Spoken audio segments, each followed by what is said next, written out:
तीन प्रतिभा, तीन फरक सपना, तीन फरक आवाज। बुढाहरूसँग गरेकै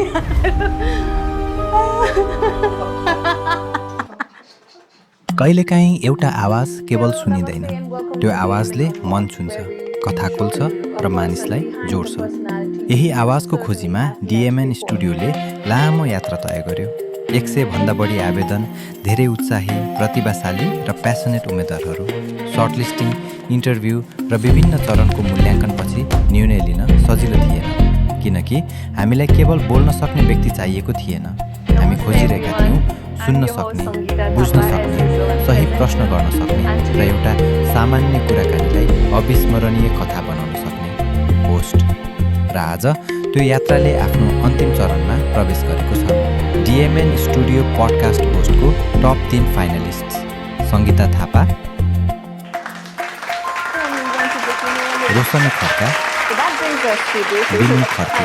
तपाईँ तिनैजनालाई हार्दिक बधाई। यहाँसम्म पुग्नु संयोग होइन, यो तपाईँहरूको प्रतिभा, आत्मविश्वास, मेहनत र सपनाप्रतिको समर्पणको परिणाम हो।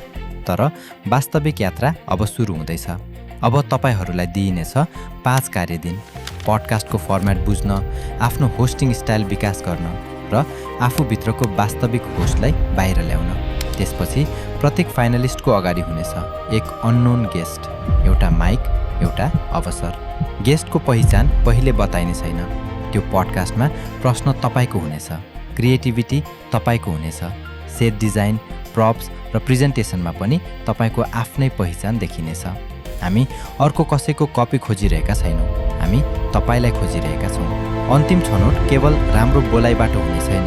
हामी हेर्नेछौँ preparation, creativity, connection, dedication, originality and perfection.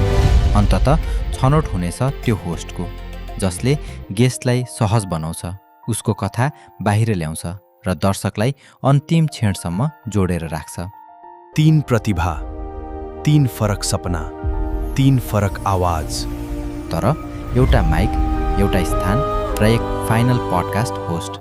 अब प्रश्न एउटै छ, माइक कसको हुनेछ? डिएमएन स्टुडियो, जहाँ कुराकानी केवल सुनिँदैन, महसुस गरिन्छ।